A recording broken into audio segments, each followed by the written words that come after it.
Boa noite a todos, sejam muito bem-vindos a esse nosso encontro que acontece todas as terças-feiras e que tem a finalidade de, para além da realização dos passes, fazermos uma breve exposição de um texto do Evangelho segundo o Espiritismo, né, e algumas reflexões em cima disso. Então, agradecemos em nome da Sociedade Espírita Luz, Paz e Caridade, pela presença de todos aqui e também a todos os amigos que nos acompanham aí pela plataforma online. É interessante, então, que lembre a todos a necessidade da leitura do Evangelho sempre, né, para que consiga aprofundar aí as suas reflexões. Vamos dar início fazendo uma oração.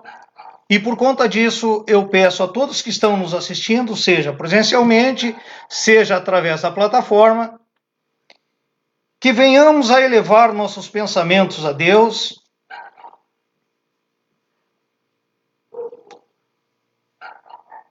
amenizando as dificuldades que encontramos nesse dia e pedindo ao Pai, Deus Todo-Poderoso, Criador de tudo o que existe, que nesse momento em que o louvamos,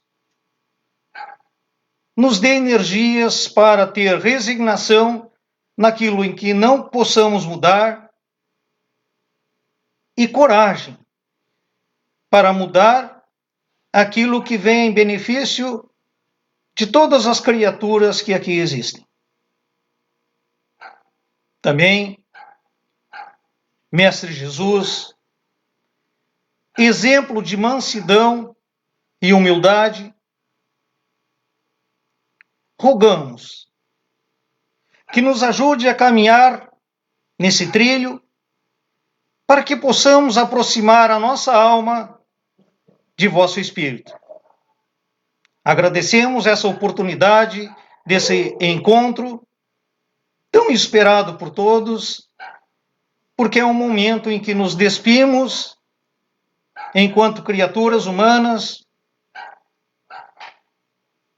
e aprendemos mais um pouco da lei de Deus. Assim, agradecidos por esse momento, daremos início com a permissão da equipe espiritual dessa casa. Que assim seja.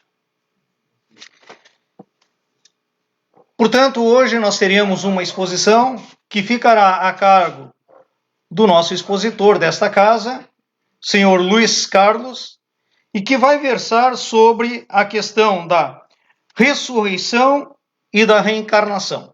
E aqui irá com certeza nos abrilhantar sobre essa questão da alma, dos limites, né, para que nós tenhamos também uma possibilidade de acompanhar esse estudo. Seja muito bem-vindo, senhor Luiz Carlos. Com a palavra, o senhor. Obrigado, Júlio. Boa noite a todos. Sejam todos bem-vindos. Esperamos contemplar as necessidades de todo mundo sobre esse tema bastante interessante, que é o capítulo 4 do Evangelho segundo o Espiritismo. Ninguém poderá ver o reino de Deus se não nascer de novo. É importante aqui fazer algumas considerações. A primeira delas é que nós estamos na imortalidade. Então, assim, nós encarnados estamos na caminhada, né, na imortalidade, e essa passagem neste mundo material é para fazer aquisições espirituais, pois lá é a nossa casa, é lá que vamos viver, é lá que voltaremos. Aqui é só uma passagem, não é? E essa passagem deve ser bem aproveitada. O que é bem aproveitada? Exercitar todas aquelas virtudes que são importantes para ficar impregnada em nós espíritos, não é? E isso vai nos ajudar, então, sair da encarnação numa condição melhor. Dito isso, né, então vamos falar do Evangelho de Jesus, né?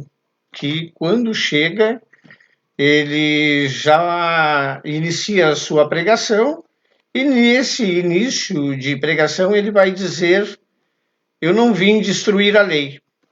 Jesus encarna entre os judeus que já acreditavam num único Deus. Por isso ele foi semear em lugares onde o seu evangelho seria receptivo. Então ele diz: eu vim cumprir a lei. A lei de quem? De todos aqueles profetas que vieram antes e a lei do Moisés. E entre os judeus era muito presente qualquer problema que dava entre a população, eles recorrerem à Torá, né, que é o livro maior deles, né? E lá eles viam, né, aquela infração, qual o tipo de punição. E Jesus vem falar, né, bem diferente do Moisés, ele vem falar de um Deus infinitamente bom e justo, que a tudo provê, que é, na essência, amor, que é o que mais a gente sabe hoje, né? Então, quando ele começa a sua pregação, ele diz: eu vim cumprir a lei do Moisés. Então, entre os fariseus, eles não poderiam fazer nenhuma questão, porque eles pegavam e... ele está falando sobre isso. Eles iam lá nas leis e... isso está fechando com o que ele está falando. Mas eles estavam querendo, né, sempre pegar Jesus de alguma forma. Imagina, como é que um carpinteiro pode ser o Messias, né? Entre eles havia muito essa questão da materialidade presente. Então Jesus vai dizer outra coisa: meu reino não é deste mundo. Ele vai dizer que ali não é a verdadeira casa de ninguém, que a verdadeira casa é o plano espiritual. E isso está no capítulo 2. E no capítulo 3 ele vai dizer que há muitas moradas na casa de meu pai. Então significa que ao desencarnarmos, né, existem vários lugares para que a gente possa ser acolhido e se preparar, né, para a caminhada evolutiva. E vai chegar no capítulo 4, que é: ninguém poderá ver o reino de Deus se não nascer de novo. Então precisamos ter várias reencarnações. E devemos fazer o maior esforço para se manter na encarnação. O que é o maior esforço? É exercitar coisas que possam nos fortalecer para viver provas e fazer conquistas de progresso, né? Permanecer na encarnação é uma forma muito forte, né? E é um pensamento que devemos ter em todos os dias. Isso, esse movimento, né, de construções, de se melhorar, né? Existe o roteiro no Evangelho, né? Então, assim, o Evangelho ele deveria, né, ser estudado, né, de forma individual, porque aqui a gente vem, né, trata de um capítulo e um pequeno fragmento, às vezes, daquele capítulo. Mas nós, né, espíritas, sabemos que as nossas construções passam por esse roteiro moral aí do Evangelho. Então, Jesus então vai reunir os seus apostolados, os seus apóstolos, e depois de um determinado tempo ele vai perceber que eles já estão prontos para começar a pregar a boa nova. Então ele manda de dois em dois para vários lugares, né? E posteriormente eles retornam, então ele vai fazer uma pergunta: o que dizem que eu sou? E aí os apóstolos vão responder: uns dizem que é João Batista, outros dizem que é Elias, outros dizem que é Jeremias. E aí ele vai fazer a pergunta então para os seus apóstolos: e vocês, quem dizem que eu sou? E aí o Pedro vai tomar a frente e vai dizer então que ele é o Messias, o encarregado de Deus para ser o nosso governador e orientador nessa caminhada evolutiva. E mais à frente, né, vai aparecer uma parte importante, que é os fariseus começam então a introduzir na multidão que começa a acompanhar o mestre os doutores da lei, né, para fazerem perguntas e deixarem Jesus, né, de, entre aspas, saia curta, né? Pegarem ele de uma forma assim, tá, agora vamos ver como é que ele sai dessa situação. Então tem vários episódios que ele vai viver, né, e ele vai sempre dar uma saída para contemplar as necessidades de todos. Então, assim, ele sempre pensa no todo, que é um exemplo para nós, né,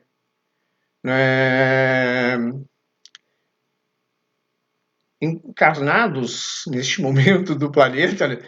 Nosso dever, como se estamos na imortalidade, é nos unirmos e juntos, então, construirmos um planeta melhor, né? E é com esse propósito que a gente está aqui, construir um planeta melhor. Então, tudo que eu faço tem impacto na imortalidade, né?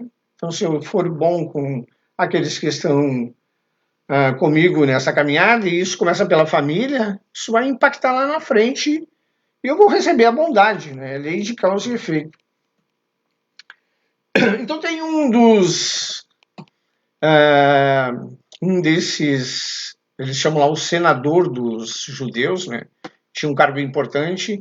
Ele começa a acompanhar Jesus. E ele então vai em cada etapa percebendo que tem muito sentido o que Jesus fala. Ele vai então identificando, não preciso da Torá para verificar se isso é certo ou errado, né? Se eu seguir as leis de Deus, eu não vou ter problema em lugar nenhum, né? Então, isso vale para nós. Se eu seguir as leis de Deus nesse planeta aqui, eu não tenho nenhum problema em habitar outro planeta, né? Porque lá vai valer as leis de Deus. Eu não tenho nenhum problema em trabalhar em qualquer lugar deste planeta e desta cidade, porque eu, seguindo as leis de Deus, eu não vou ter nenhum problema com aquelas pessoas que eu vou conviver ali. Eu não terei nenhum problema com a família, porque se eu seguir as leis de Deus na família, tranquilo, né? O que são as leis de Deus? E aí o Nicodemos, que é esse senador, ele vai então visitar Jesus à noite, e já vai à noite para não ser visto, né? E aí ele vai perguntar para Jesus várias coisas, ele vai perguntar. Uma delas é como pode um homem já numa idade madura entrar no ventre da sua mãe? Renascer de novo para eles era mais ou menos assim. E aí Jesus vai falar para ele de forma figurada, né? Que é se não nascer da água e do Espírito, né? E não vai. É preciso nascer da água e do Espírito para renascer de novo. E aí a gente vai para a parte científica da doutrina, né? Porque aonde começa a primeira célula viva neste planeta? Não vem da água? Não é lá que está o primeiro ser a nascer neste planeta? E essa essência vai se tornar depois individualidade. Então tem sentido o que Jesus fala, né? Se não nascer da água. E o espírito, né, ele vai ser individualizado e vai ser trabalhado pelo Criador em laboratórios, né? Começa com essências, vai percorrer vários reinos e vai chegar até o reino hominal, onde vai ter a individualidade. Então está bem certo o que Jesus fala para o Nicodemos, né? Nascer do Espírito, da essência, e da água, onde é a primeira célula viva que vai habitar este planeta. Então, mais à frente, o mestre já aí vai aparecer, vou voltar a falar e investir no evangelho, né? Se a gente seguir lá tudo o evangelho, a gente não tem problema na vida, né? Porque o próximo capítulo após esse é o capítulo 5, que é uma bem-aventurança. Bem-aventurança, entenda-se, felizes, né? Então, lá no capítulo 5 tem felizes os aflitos, né? Bem-aventurados os aflitos. que nesta bem-aventurança ele vai falar da resignação, que é uma das virtudes, e talvez a principal, para a gente consolidar coisas, né? E tem uma situação bem interessante numa das obras do André Luiz, que é No Mundo Maior, onde o instrutor do André Luiz é o Calderaro. Ele vai falar que nós temos neurônios da consciência e neurônios da fixação, né? Então, assim, ele vai falar que existem vários tipos de neurônios sensitivos, né? Mas esses da fixação são mais ou menos assim, ó. Né? Da consciência é onde está as leis de Deus, né? O Allan Kardec, quando ele começa a construir o Livro dos Espíritos, que é a primeira obra, ele faz uma pergunta, que é: onde estão as leis de Deus? E os espíritos respondem a ele que está na consciência. Então, assim, tudo que eu faço, a consciência é um crivo. Né? É tipo assim, ó, um ponteirinho, isso aqui não está certo, isso aqui está errado, isso aqui não está certo. E aí, não é, aquilo que não está certo, eu tenho que reparar, porque lei a gente tem que cumprir. Quem não cumpre as leis, então tem essa consciência. E essa consciência não está fora, ela está dentro. Porque se eu não cumpro a lei, essa consciência que está dentro, que sou eu, espírito, ela vai dizer, ó, isso tem que reparar e eu vou me ver com o meu tribunal da consciência, né? Então, essa parte importante, né, dos neurônios que fixam no corpo mental, né, são determinantes, porque assim, como eu começo a exercitar virtudes, o meu corpo mental e o meu campo mental, que é a mente, eles começam a ser preenchidos por virtudes. Então, assim, esse meu pensamento atrai o quê? Atrai outros pensamentos. Quando eu exercito virtudes, eu vou atrair o quê? Virtudes, né? Então, o início é a resignação. Está, né, quando eu me resigno que existe um Criador, que a tudo provê e a tudo conduz, eu estou sintonizado com ele, né? Que era o que mais Jesus fazia com o Criador, né? Ele, né, o tempo inteiro estava sintonizado com Deus, seguia rigorosamente as leis de Deus e fazia tudo aquilo que Deus quer para o próximo, né? E o primeiro mandamento, então, né, o fariseu vai perguntar para ele: qual é o maior mandamento da lei? Para ver se Jesus estava, né, sintonizado, como ele diz que veio cumprir a lei do Moisés. E Jesus vai então falar: amarás o teu Deus do fundo da alma e do coração. E aí ele vai falar: e aqui está o segundo, que é amarás o teu próximo como a ti mesmo. E aí ele vai dizer: todos os profetas que vieram antes, aqui está a lei de todos que vieram antes, e a lei do Moisés. Se resume nessas duas coisas. Fica fácil ou não cumprir a lei de Deus? É 2 mandamentos só, né? Fica muito fácil, não fica? Se a pessoa está lá, né, o Divaldo conta uma historinha que eu acho assim uma graça, né?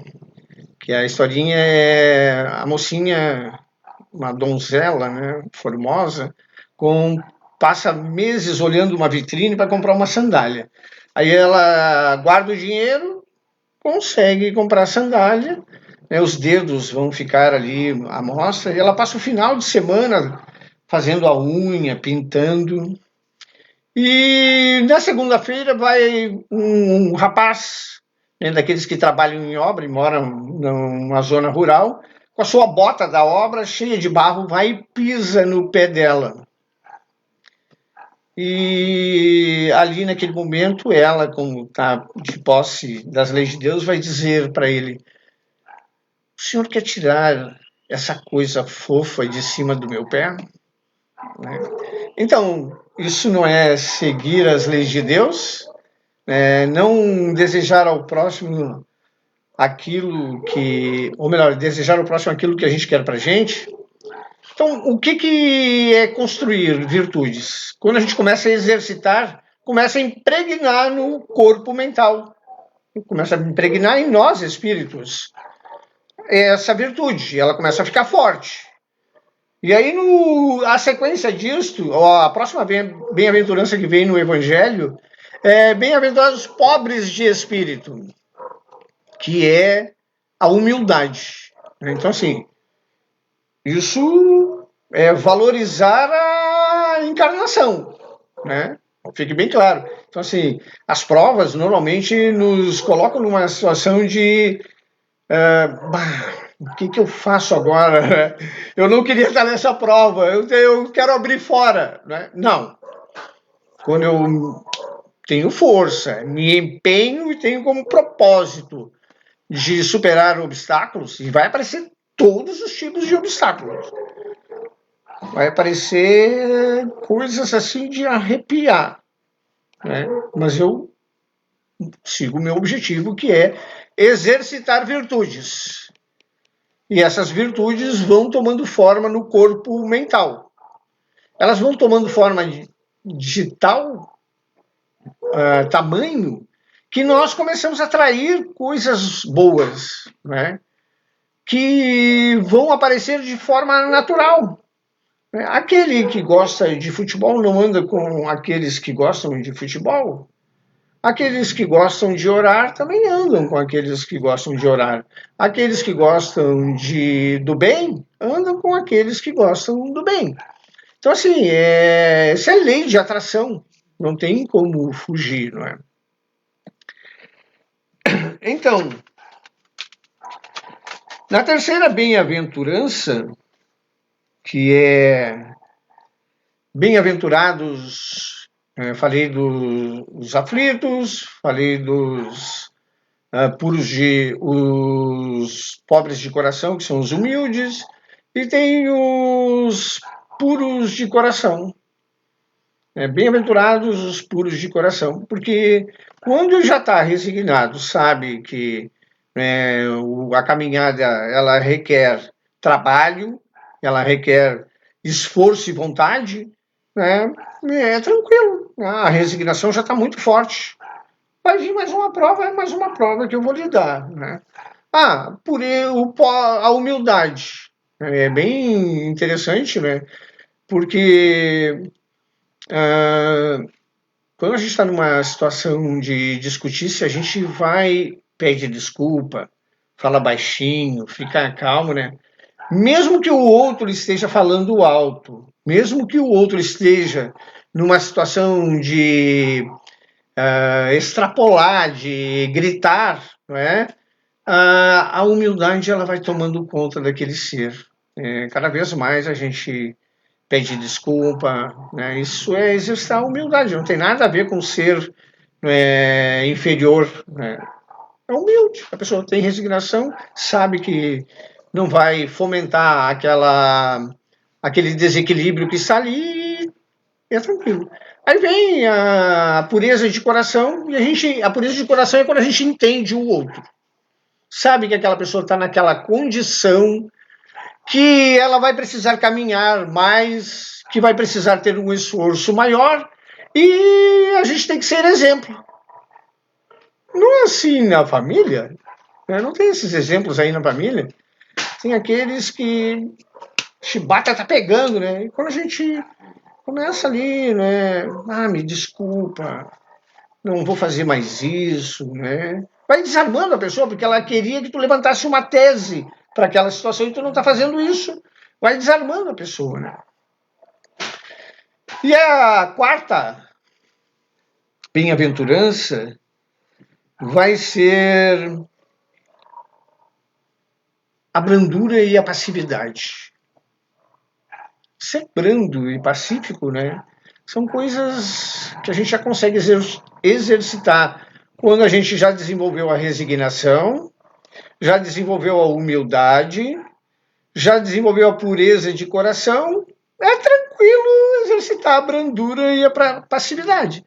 Bem-aventurados os brandos e pacíficos, não é? Que é tranquilo. A pessoa pode fazer qualquer coisa. Eu não vou, né? Eu oro. Eu, entre aspas, né? A gente não consegue fazer assim. Só no lar, vivenda, que a gente vai ver o bicho pegar. Né? Lá é o ambiente, o cenário que é próprio para esses exercícios, né? Não é à toa que a família é a célula, né, a menor célula da sociedade. E mais à frente vem, então, né, para falar das bem-aventuranças, né? As bem-aventuranças, na verdade, são 9. Me ajuda aí, senhor Paulo Salerno, 9 bem-aventuranças ou 9, né? Então são 9. O Kardec coloca no Evangelho 5. E a última que ele coloca é bem-aventurados os misericordiosos. Né? Que quando a gente sente dó daquela pessoa que ainda está naquela condição, vê seres que ainda estão passando por grandes provações, das mais variadas, né? E então a chamada, né? Falei das bem-aventuranças, das construções que a gente precisa fazer na encarnação, que a gente tem que fazer um movimento para permanecer o maior tempo na encarnação, porque é dessa forma que a gente vai sair melhor. Quando a gente está aqui, né, e já passou numa etapa, já viveu coisas, né, a gente olha, mas dá para viver mais, não é? E esse viver mais é quando a gente já vai poder semear coisas. No início nós vivemos os automatismos, né? Naquela fase ali da adolescência, da juventude, né? É meio que levado por automatismos. E esses automatismos, né, impedem, então, essa condição de que já existe na maturidade, de enxergar o cenário, já viveu aquela prova, ela aparece de novo, agora eu vou fazer diferente, né? Então, esse movimento de tentar ficar o maior tempo na encarnação é importante, né? Fazer o quê? Né? Não andar aí a 180 km por hora, né, dirigindo em alta velocidade, passando tudo que é sinal fechado. Né? Isso é o... que é o André Luiz, né? Quando ele chega no plano espiritual, começam a chamar ele de suicida. Suicida. Aí, né, ele vai ser socorrido, vai chegar no hospital, né, em nosso lar, e aí ele começa a olhar, ele era médico, mas esse hospital é diferente, as camas são... não tem nenhum tipo de apoio, né, são suspensas, o tratamento é com passe, que estranho isso. Aí ele começa a perguntar para o auxiliar que está ali, que hospital é esse? Ele começa a meio que encher o saco do assistente. E aí o assistente, então, fala com o diretor chega. E aí o diretor vai falar para o André Luiz: é lamentável que tenha vindo pelo suicídio. Não, peraí, eu não me suicidei, eu tive um câncer, né? Aí ele vai dizer: quem diria que o diagnóstico de um desencarne seria a irascibilidade, a raiva, o ódio e ele despeja ali uma quantidade de pensamentos ruins com relação ao próximo. Aí o André Luiz entende, ele fala, ele era realmente um suicida porque ele fazia o tempo inteiro isso, né? Brigava com todo mundo, os familiares dele, né, não queriam nem ouvir falar dele, né? Ele então retorna ao lar posteriormente e aí ele percebe que ali os filhos começam a falar dele, mas não quero nem falar do papai, deixa ele lá. Então eu quero falar dele, né? E a filha mais velha começa a insistir, não quero. Tal era o grau, né, dele de exercício desses pensamentos ruins e também materiais, né? A materialidade era muito grande, né? Tem um episódio bem interessante que é da secretária. A secretária sempre deixava uma senhora que não podia pagar para a última consulta. E ele olhava com aquele olhar de censura para ela, tipo assim, não quero isso, né?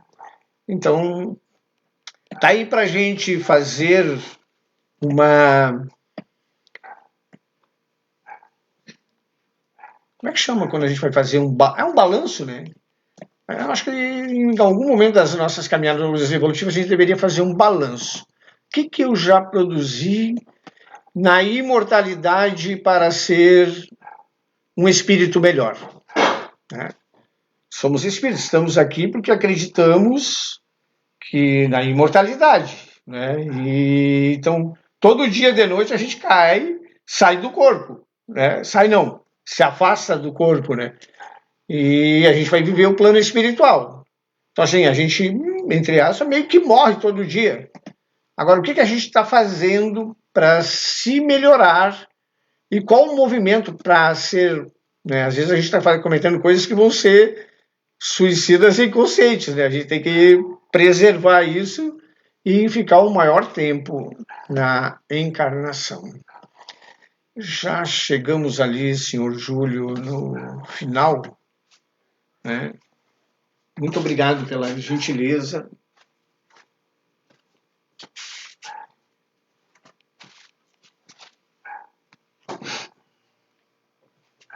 Só temos a agradecer, senhor Luiz Carlos, trabalhador dessa casa, que com maestria consegue nos explicar um tema tão complexo, né, do nosso Evangelho, nos dando exemplo, nos dando possibilidade de comportamento a ser adotado no nosso cotidiano, no nosso labor diário, realmente destinado às pessoas que muito estudam o Evangelho.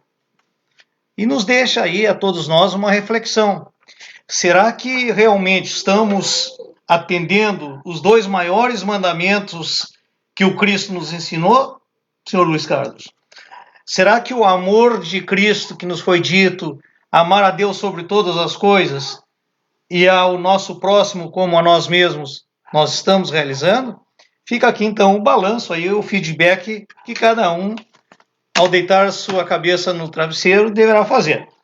Bom, nós agradecemos novamente a presença de todos e nós iremos convidá-los, né? E esperamos contar com todos amanhã novamente às 9 horas no nosso momento diário de oração, através de um trabalhador dessa sociedade espírita, senhor Paulo Salerno, e convidamos agora, nesse espaço de tempo, que aqueles que desejarem coloquem um frasco com água nas proximidades de onde estão, para que possamos magnetizá-los através dos passes que a equipe espiritual desta casa estará dando, e em cada lar que está nos assistindo, essa equipe espiritual dos lares, através dos nossos médiuns.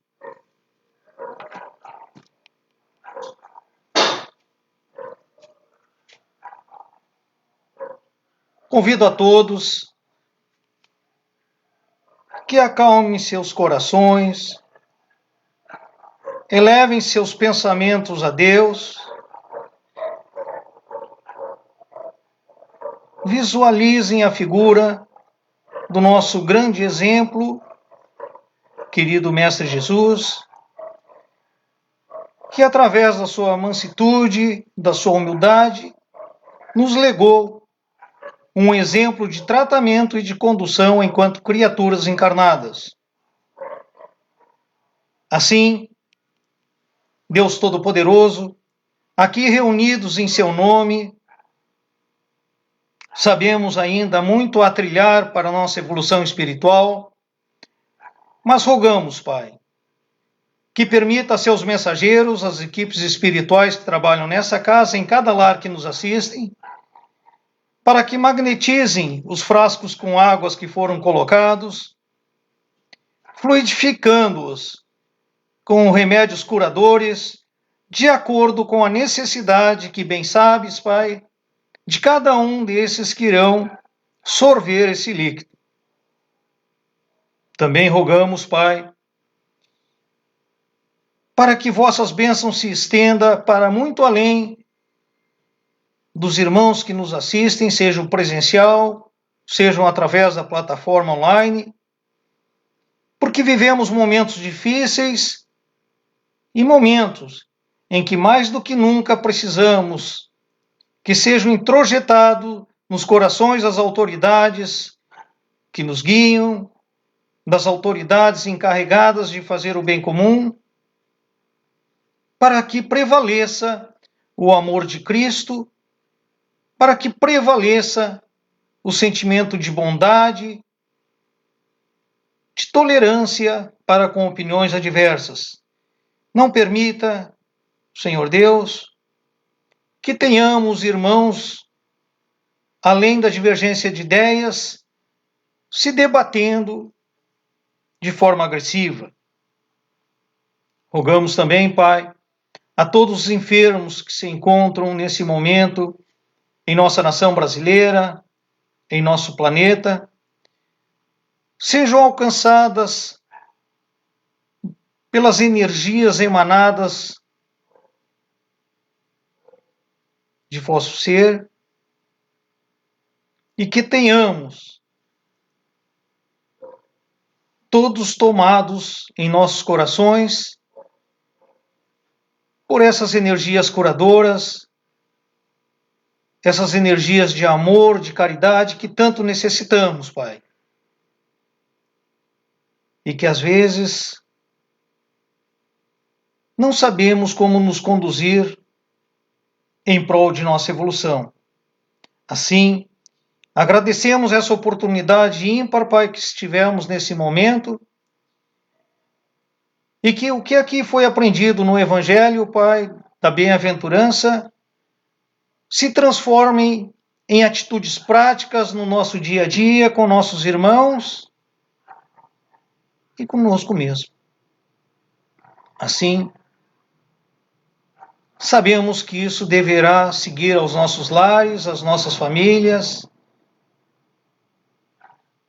e deverá ser uma atitude que tenhamos vigilância para mantê-la, evitando qualquer energia negativa que possa alterar os nossos pensamentos. Assim, agradecidos, Pai, damos por encerrado esse nosso encontro de hoje com a vossa permissão. Que assim seja.